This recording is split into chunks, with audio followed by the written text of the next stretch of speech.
Thermostat लगाया है।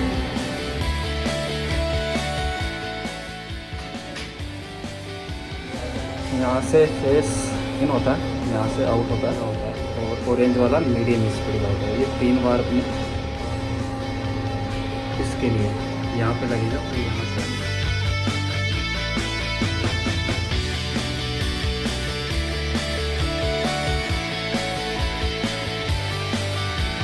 Temperature जो सेट टेम्परेचर दिखा रहा है वो 30 दिखा रहा है, और रूम टेम्परेचर वो है।